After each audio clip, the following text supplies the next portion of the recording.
오늘은 인도불교의 사상과 역사 27번째 강의로 이 구사론의 연기론에 대해서 말씀드리겠습니다. 그러니까 연기라고 하면은 뭐 보통 12연기든지 아니면은 뭐 이제 보통 그 연기 공식 얘기할 때 이것이 있으면 뭐 저것이 있고 이것이 이제 없으면 저것이 없다든지 하는 그런 이 경문을 떠올리실 텐데, 이 구사론에서는 그러한 연기 이론을 조금 더 체계적으로 다시 재조직해서 설명하고 있습니다. 물론 이게 이제 구사론에서 처음 이제 말씀하는 그런 연기설은 아니고요. 아비달마 대비바사론이든지 그 전에 그런 아비달마 논수에서 얘기하던 것을 물론 이제 다시 정리해 놓은 것이죠. 그래서 오늘은 그 중에 이제 6인설, 또 4연설, 6인은 6가지인이 있다. 그러니까 원인의 종류는 6가지가 있다는 얘기죠. 4연설은 4가지가 있다는 그런 얘기고요. 그 다음에 원인이 있으면 이제 결과가 있어야 되는데, 결과는 5가지가 있다고 해서 5과설, 6인설, 4연설, 5과설에 대해서 이제 간략하게 설명드리겠습니다. 일단 6인설, 4연설, 5과설을 왜 구사론서 소개를 하고 있냐 하면은, 일단 부처님 가르침의 그 핵심은 바로 연기다. 부처님 깨달음의 핵심도 바로 연기다라고 이제 얘기 드린 적이 있었죠. 그래서 지난 시간까지 얘기 드렸던 그런 제법, 모든 법은 부처님의 가르침의 내용도 되지만은, 그러니까 그때 쓰셨던 그 개념들, 이것도 법이라고 얘기하지만은, 또 세상을 이루고 있는, 세상 만사, 이 모든 현상을 이루고 있는 구성 요소 법이다, 이렇게 얘기를 합니다. 법. 이제 요소의 의미가 있는데, 이 요소들이 이제 모여서 우리가 체험하는 매 순간에 어떤 그 세상 만사를 형성한다, 이렇게 얘기를 드렸었죠. 그래서 그 비유를 마스게임이나 카드 섹션을 이제 비유를 했었죠. 근데 물론 입체적으로 흘러가는 그런, 그러니까 시간의 흐름에 따라서 입체적으로 이제 형성이 돼가지고 흘러가는 그런 마스게임 같은 것이 바로 우리가 체험하는 세상 만사다, 이렇게 얘기할 수 있습니다. 그래서 이 수만 가지, 수억 가지, 그러니까 찰나찰나 끊어지는 그런 시간대에서 또 미진처럼, 작은 원자처럼 점점이 이제 박혀 있는 그런 모든 법의 요소들이 이제 수천만 가지가 모여서 지금 내가 체험하는 이 세상 만사를 이루고 있다라고 보는 것이 이 구사론의 이 법의 이론인데, 그것들이 모이는 그런 원칙은, 모이는 방식은 무엇일까라고 얘기했을 경우에 그것이 바로 연기입니다, 연기. 근데 연기라고 간단히 얘기하는 것보다 그 연기를 또 세분해가지고 6가지로 나눠보기도 하고 4가지로 나눠보기도 하고 해서 좀 상세하게 설명하는 것이 바로 구사론의 연기론입니다. 그래서 일단 먼저 이제 6인설부터 얘기를 드릴 텐데요, 6인. 그러니까 모든 결과를 산출하는 원인을 6가지로 나눠본 거죠. 그러니까 원인의 성격을 6가지로 나눈 거죠. 그러니까 능작인, 구유인, 상인, 동류인, 변행인, 이숙인. 이런 성격, 그러니까 모든 원인들이 이런 성격의 역할을 함으로써 우리가 체험하는 세상 만사라는 결과물을 만들어낸다는 얘기죠. 우리가 다시 말해서 5원설 얘기할 때 요리의 이제 비유를 제가 말씀드렸었는데, 요리하는 방식이 이런 6인에 의해서 이제 세상 만사를 요리를 해가지고 나중에 5과라는 그러니까 5가지 이제 결과가 있습니다. 5과라는 음식을 우리가 먹고 산다는 얘기예요. 그래서 세상 만사가 요리되는 방식을 6가지로 구분하는 것이 바로 6인설이다라고 얘기할 수 있습니다. 그래서 첫 번째 그러니까 능작인에 대해 설명한다면요. 능작인은 이 결과를 발생하는데 관여하는 모든 것, 이것이 바로 능작인입니다. 어떤 결과를 발생하는데 관여하는 모든 것들. 그래서 예를 들어 갖고 꽃이 필 경우에 이제 씨앗을 심으면은 싹이 자라 나와서 나중에 꽃이 피겠죠. 그때 이제 싹은 어떻게 됩니까? 이제 싹이 나오게 하고 꽃이 피게 한 그런 근본 원인이 되겠죠. 또 비료를 주기도 하고, 아니면 토양이 좋아야지만 또 싹이 나올 수가 있겠죠. 토양이 있어야지 되고, 또 물을 줘야지 되고, 이렇게 원인 중에는 어떤 결과가 만들어지는데 도움을 주는 원인들이 여러 가지가 있고요. 그렇죠? 그러니까 한 가지만 있는 것이 아니고, 그러니까 씨앗에서 싹이 나올 경우에도 뭐, 이 공기도 있어야지 되고, 햇빛도 있어야지 되고, 햇볕. 그 다음에 수분도 있어야지 되고, 비료도 있어야지 되고, 흙도 있어야지 되고, 여러 가지가 필요하죠. 이런 것들은 전부 다 그 도움을 주는 원인들이고요. 그래서 이것을 이제 여력, 힘을 주는 농장인이다. 이렇게 얘기를 하죠. 그 다음에 또 하나가, 이 싹이 털려고 하는데, 예를 들어서 갑자기 눈이 온다든지, 아니면 산이 무너져 갖고 싹이 막 짓밟힌다든지, 이럴 경우는 싹이 나올 수가 없겠죠. 그래서, 방해를 하지 않음으로써 도움을 주는 그런 요소도 있어요. 방해를 하지 않음으로써. 그러고 보니까 세상 만사가 다 능작인이 돼요. 어떤 사건이 발생한다고 하더라도 세상 만사가 다 능작입니다. 하나는 이제 그 도움을 주는 측면으로서의 그 원인으로서의 능작인이고요. 하나는 방해하지 않는 측면에서의 그런 원인으로서의 능작인이죠. 그래서 예를 든다면은 지금 제가 이렇게 얘기할 때, 그러니까 매 순간순간 말을 하는 것도 마음속에서 어떤 그 말하고 싶은 욕구든지 이런 원인들이 모여서 말을 하게 되겠죠. 말을 하는데 이 경우에 그 저의 허파 아니면 성대 아니면 이 빈 공간 이런 것들이 다 제가 말을 하는데 도움을 주는 원인이 되겠죠. 근데 이제 이것만 그 능작인이 되는 것이 아니고 저 하늘에 떠 있는 달도 제가 지금 여기서 강의하는데 그 능작인의 역할을 합니다. 그러니까 왜냐하면은 만약에 지금 저 하늘에 떠 있는 달이 쏜살같이 내려와서 지구랑 충돌을 해봐요. 그럼 제가 말을 하다 말이 끊어지겠죠. 지구가 폭파되고. 그래서 하늘에 떠 있는 달이 그냥 가만히 떠 있을 뿐이지 나를 방해하지 않음으로써 내가 말을 하는 걸 도움을 줬죠. 그런 면에서 이걸 부장으로서의 능작인이다. 이렇게 얘기합니다. 부장. 그래서 어쨌든 결과를 발생하게 하는데 관여는 모든 게 다 능작인이다. 이렇게 얘기할 수 있습니다.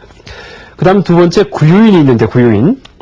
이 구유인은 공존함으로써 결과를 발생시키는 것이 바로 구윤이다. 이렇게 얘기를 합니다. 그래서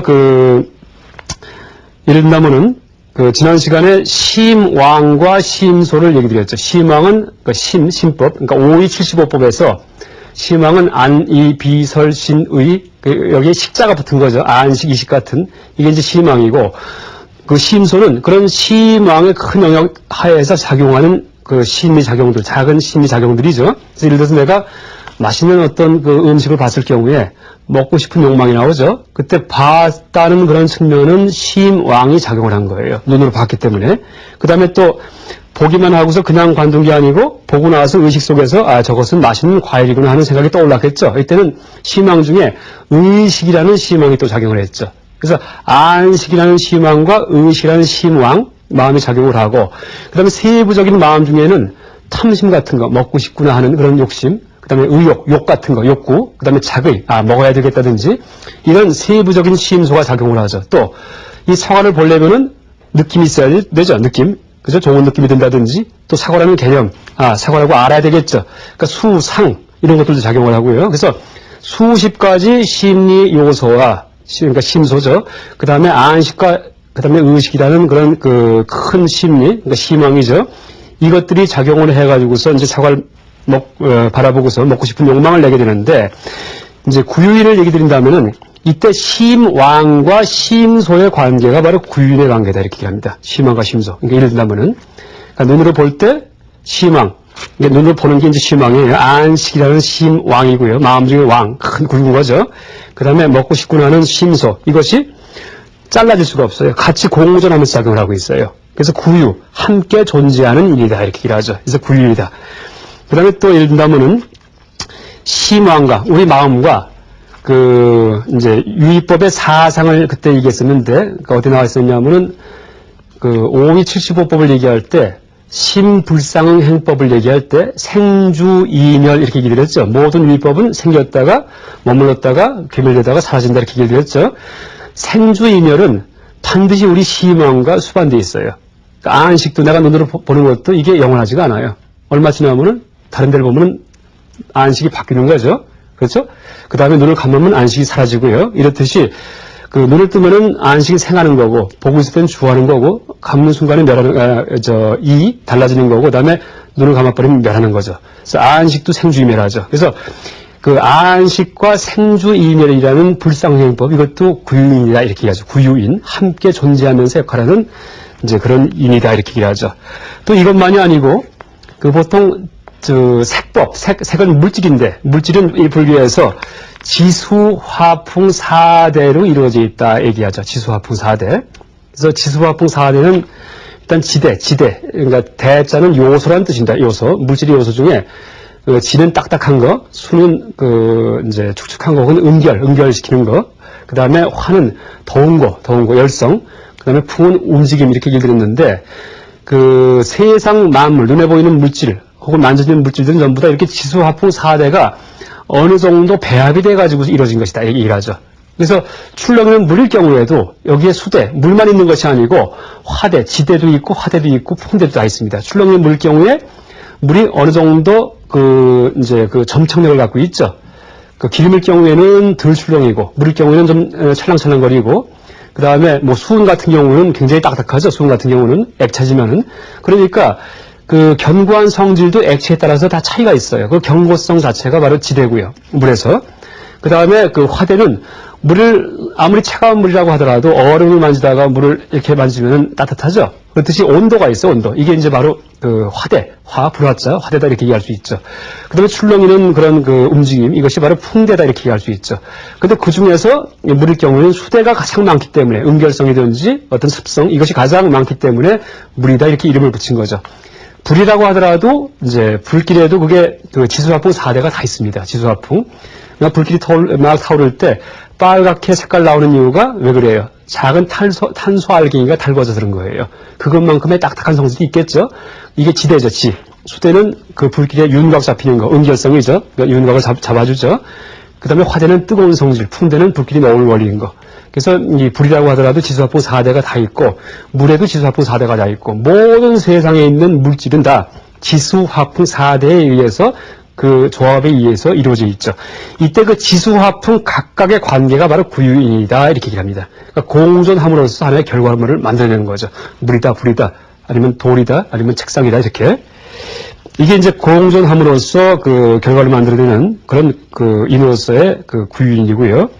그 다음에 상응인도 마찬가지 이제 공존하는 건데, 상응인일 경우에는 심리작용에만 해당되는 원인은 상응인이다 이렇게 얘기합니다. 그러니까 구유인은 마찬가지 공존하는 것이지만 심리건 심리적인 것이 아니건 간에 물질이건 다 해당되는 원인을 구유인 이렇게 얘기를 하고요. 상응인은 심리적인 것에만 해당하는 그런 원인을 상응인이다 이렇게 얘기를 하죠. 그래서 심소와 대상 간의 동부시적 관계가 바로 상응인의 관계에 있다 이렇게 얘기합니다. 상응한다, 서로 응한다 그런 뜻입니다. 그러니까 예를 들어갖고 수는 느낌인데, 느낌과 느낌에 상응하는 법, 대상이죠. 느낌과 느낌의 대상, 이 두 가지는 상인이에요, 상인. 그래서 내가 이제 아픈 느낌, 누가 이렇게 꼬집었을 때 아픈 느낌이 들 때, 꼬집었다는 사실 대상이고요. 아픈 느낌이 수죠, 고수. 그러니까 고통스러운 느낌이죠. 이 두 가지의 관계가 상인의 관계에 있다, 상인의 관계에 있다, 이렇게 얘기를 하고 있죠. 그래서 이 상인도 동시적인 것이고 구유인도 동시적인 것이지만 구유인과 상인의 차이점은 구유인은 물질 세계와 정신 세계를 다 포괄하는 그런 동시적인 사건에 대한 이제 원인을 얘기하는 것이고, 이 상인은 심리적인 사건에 대한 원인을 얘기할 때 상인이다 이렇게 표현합니다. 또 구유인과 상인의 차이점을 또 어떻게 비교하냐 하면은 사람이 지팡이를 잡을 때, 이땐 지팡이와 사람과의 관계는 상인 관계예요. 그러니까 동시적이죠. 서로 의존하고 있기 때문에. 근데 사람이 지팡이를 잡아서 어떤 일을 할 때, 북을 친다든지 할 때, 이때는 이 사람 손과 지팡이의 관계는 구유인이다 이렇게 얘기합니다. 그래서 어떤 결과물을 산출하는 측면이 강해지면은 구유인 이렇게 이름을 붙이고, 그 다음에 서로 요소의 관계만을 얘기할 때는 상인 이렇게 얘기를 하고요. 또 사람들이 여러 사람이 모여서 개울을 건널 때, 물살이 센 개울을 건널 때 혼자 건너면은 떠내려가겠죠. 그러니까 손을 잡고서 건넌다는 얘기를 합니다. 손을 잡고서 서로 손을 꽉 잡고서 건너면은 서로 의지가 되니까는 이제 차례차례 건널 수가 있겠죠. 그럴 경우에 손을 잡고 있는 상태가 서로 상인 관계에 있고, 물살을 헤쳐서 강을 건너간다, 개울을 건너간다 할 때 손을 잡은 상태에서 그렇게 어떤 결과로서의 작용을 한다고 할 때는 구유인이다 이렇게 얘기합니다. 그러니까 힘을 합해서 어떤 일을 할 때는 구유인이고, 힘을 합하기만 한 것은 상인이다 이렇게 얘기를 합니다. 그 다음에 이제 동류인이 있는데, 동류인은 원인과 유사한 결과를 산출할 때는 동류인이다 이렇게 얘기를 합니다. 지금 이 순간에도 제가 찰나찰나 늙어가고 있어요. 찰나찰나. 그렇죠? 근데 그게 그 인식기관, 감각기관에 하도 둔하기 때문에 제가 늙는 모습이 여러분 눈에 안 보일 겁니다. 그런데 나중에 30년, 40년 지나면은 아이고 매 순간 늙었구나 하는 걸 알 수가 있겠죠. 근데 그럴 때 전찰나와 후찰나의 그 제 모습이 서로 인과관계 역할을 하고 있는데, 그렇죠? 전찰나가 인이 되면 후찰나가 과가 되죠. 그 후찰나가 또 인이 되면은 원인이죠, 원인. 그럼 그 다음 또 후찰나가 과가 되고요. 인과가 연속이 되면서 제가 계속 늙어가고 있는데, 그럴 때 어떻게 됩니까? 앞에 있던 찰나의 저의 모습과 바로 뒤 찰나의 저의 모습이 별로 변하지가 않죠. 이럴 경우에 동류인이다. 앞에 있던 원인을 동류인이다 이렇게 얘기합니다. 그래서 그 원인과 같은 성격의 결과를 만들 때 이때 동류인이다 이렇게 얘기하죠. 또 이제 그 다른 설명이 있는데, 그 인과응보의 세계에서 전생에 악행을 많이 했던 사람은 현생에도 악행을 많이 해요. 그러니까 탐욕이 많던 사람은 현생에도 그 습관을 못 버려갖고 계속 탐욕이 많죠. 이럴 경우에 그 전생에 탐욕이 많던 그런 성격, 이것과 현생에 탐욕이 많은 성격은 또 인과관계가 있어요. 이것을 동류인이다 이렇게 얘기합니다. 같은 성격을 산출한 원인이 되었다. 무엇이? 전생의 그런 성격이. 그래서 이렇게 동류인적인 조망이 많이 담긴 그런 그 경전이 바로 본생단, 부처님 전생 이야기죠. 그러니까 현생에 어떤 그 스님이든지 어떤 사람이 어떤 특수한 일을 할 경우에 이 사람이 전생에도 저런 성격이 있었다, 저런 습성이 있었다는 얘기를 하면서 전생의 일화를 알려주시는 게 부처님의 그 전생 이야기죠. 본생담인데, 이제 그때는 그 동류인적인 그런 일화가 이제 많이 등장합니다. 그러니까 같은 성격의 인, 선인 성과, 착한 인을 지으면은 착한 과가 생기고, 악한 인을 지으면은 악한 과가 생긴다는 얘기죠. 원래 남 도와주기 잘하는 사람은 죽은 다음에 다시 태어나도 또 남 도와주기 잘하는 성격을 갖고 태어나죠. 이때는 동류인이죠. 그러니까 전생에 남 도와주기 이제 좋아하는 그런 성격이 동류인이 돼가지고 나중에 등류과를 산출했다 이렇게 얘기하죠. 등류과. 그 과에 대해서는 다시 설명을 드리겠습니다. 그 다음에 그 변행이는 무엇이냐 하면은 변행은 이제 원래는 한자로 편자, 그러니까 편이라고 쓰는데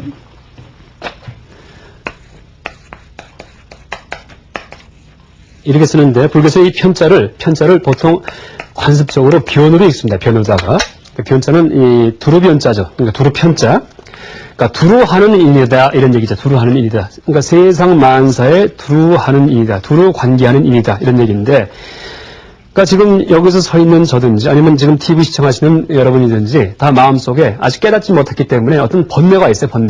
번뇌 때문에 이제 번뇌 중에는 어떤 의심도 들어가요. 그러니까 세상 이치가 뭔지 모르는 이제 그런 의심, 무지 이런 게 다 번뇌에 들어갑니다. 그 다음에 뭐 탐심, 진심, 교만심 이게 다 들어가죠. 이런 것 때문에 이렇게 세속일을 하고 있는데 그때 내 마음속에 잠재되어 있는 번뇌가 내가 하는 세속일 모든 거에 다 관여를 하고 있죠. 그러니까 두루 관여를 하고 있죠. 그것이 바로 변행의 의미입니다. 변행. 그래서 이 변행이는 그 총 11가지 번뇌가 우리 마음속에서 항상 작용하고 있기 때문에 이 변행인에 들어가는 것은 이제 번뇌만이 변행인에 들어갑니다. 번뇌만. 그러니까 번뇌 전체가 다가 아니고 어떤 경우에나 작용하는 번뇌, 우리 마음속에서. 그래서 나중에 다음 시간 또 제가 번뇌에 대해서는 얘기 드리겠지만은 뭐 예를 들어서 신견, 유신견, 내게 몸뚱이를 갖고 있는 존재다라는 착각.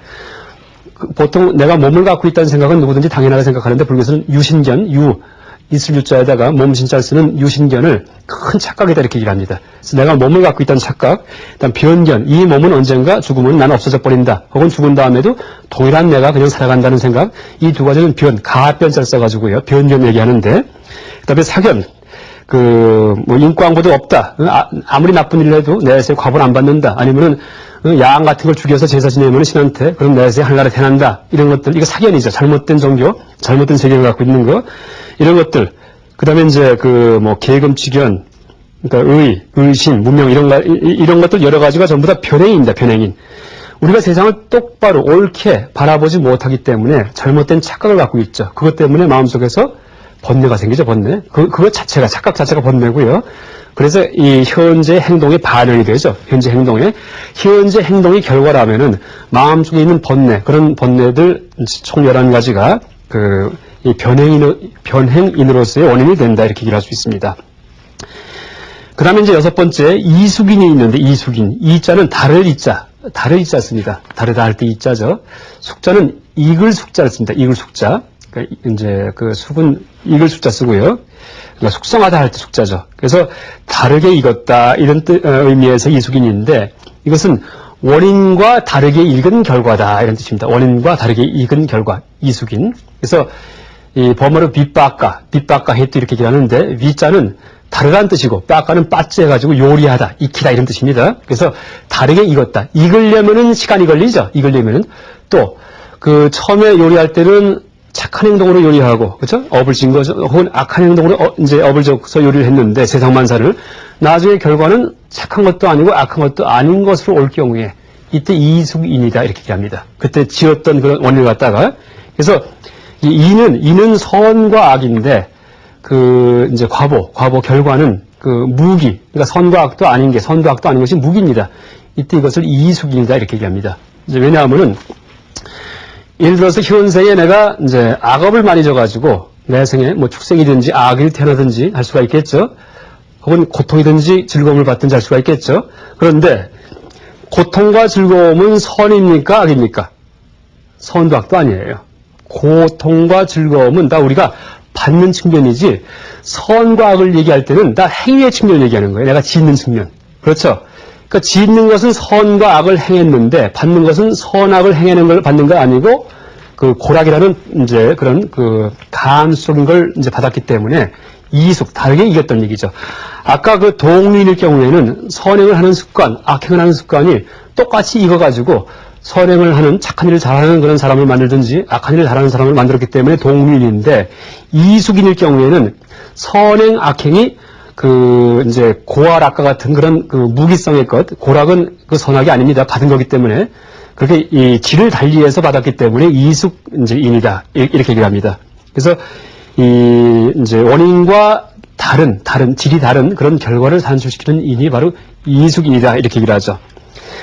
그래서 이제 예를 든다면은 우리가 윤회할 때 이제 세 가지 인이 이제 그 작용을 하는데 물론 이제 이 6가지 인이 다 작용을 하지만은 이 이숙인 같은 경우는 우리가 내 생에 태어날 그런 계를 결정한다 이렇게 얘기를 합니다. 그러니까 보통 육도 윤회한다 얘기할 때 제일 밑에가 지옥이죠. 그 다음에 위가 지옥, 아귀, 축생, 인간, 아귀, 이제 아수라, 수라 다음에 이제 하늘나라 천상이 있죠. 근데 그때 내가 내 생에 천신으로 태어날지 하늘나라에 혹은 뭐 진수로 태어날지 결정하는 것은 바로 이숙인에 의한다 이렇게 얘기를 합니다. 이숙인. 그래서 그렇게 해서 받은 그 과를 이숙과 이렇게 얘기를 합니다. 이숙과. 그래서 그 이숙인은 평생 내가 행했던 여러 가지 행동 중에서 한 가지 행동 가장 나쁜 거 아니면 한 가지 행동 가장 좋은 거 이것이 결정한다는 얘기를 합니다. 그래서 여러 가지 행동이 모여서 결정하는 게 되는 게 아니고 지극히 악한 행동 내가 평생 했던 것 중에 하나만 한번 선택해 보세요. 그것이 이제 10선계 중에 10선계가 10가지 그 착한 행동이죠. 계율. 그 10배가 이렇게 얘기를 하죠. 살도, 음망, 그 다음에 어떻게 됩니까? 악구, 양설, 이제 기어, 그 망어, 기어, 그 다음에 탐진, 사견. 이 10가지 중에 어떤 거 하나를 크게 저질렀을 경우에는 그때는 이제 이 인간계보다 더 밑으로 떨어지죠. 그 다음에 이 10선계 중에 어떤 거 하나 갖다 지극히 이제 잘 지켰을 경우에 이때는 이제 더 좋은 하늘나라로 태어날 수가 있죠. 예를 들면은 한 사람이 그냥 평범하게 살다가 아주 덕이 높은 그런 독각, 혼자 깨달은 부처님이 계세요. 부처님은 아니지만은 독각이라고 해서 그 불교의 진리가 사라진 그런 그 상황 속에서 혼자 세상 이치에 대해서 연기 진리를 발견해서 깨달은 분들이 바로 독각인데 이런 독각 부처님께 공양을 올렸대요. 딱 한 번. 근데 그 과보로다가 뭐 세세생생 몇 회에 걸쳐 갖고 계속 하늘나라에 태어나는 이제 그런 그 일이 생겼다 얘기하죠. 그래서 이 이숙인의 작용은 평생 살던 것 중에서 하나의 행동이 이숙인으로서 작용한다 얘기하죠. 그래서 내세에 어떤 계에 이제 태어날지를 결정하는 역할을 한다라고 얘기하죠. 그 다음에 그 계에서 받을 그런 그 평생 살아가면서 내가 내생에 또 이숙인 때문에 그 인간계에 태어났는데 인간계에서 여러 가지 희노애락 속에서 살게 되겠죠. 그때 그 희노애락들은 다 능작인 혹은 동인 같은 그런 각가지 이 원인들이 작용을 해가지고 이제 이 평생 살아가는 희노애락이라는 그런 내용을 채워간다 라고 얘기를 합니다. 이게 이제 6인설이고요. 그래서 6인이 있으면은 거기에 해당하는 이제 결과가 반드시 있는데 능작인은 증상과를 산출한다라고 얘기를 합니다. 증상과. 증상과는 아까 얘기드렸듯이 능작인은 그 원인, 이제 결과만 제외하고 원인 중에서 그 결과 산출을 돕는 것 전체 혹은 방해하지 않는 것 전체가 다 능작인이죠. 그래서 증상과도 그래서 이제 거기에 의해서 산출된 그런 결과가 증상과다 이렇게 얘기를 하죠.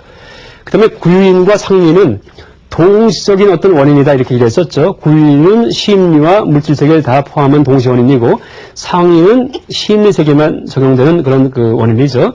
그래서 이것이 산출하는 결과는 사용과다 얘기합니다. 사용과.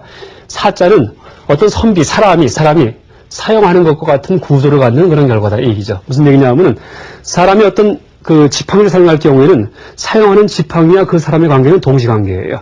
그래서 이 사용은 특별한 의미가 있는 게 아니고 사부가 어떤 작용을 하듯이 동시관계다 그런 의미가 있습니다. 그래서 이 구유인 상행인은 사용권을 산출하고 동유인과 변행인은 전부 다 이 변행인도 이 번뇌 때문에 번뇌에 해당하는 이제 그런 나쁜 그 어떤 행동을 할 수가 있고요.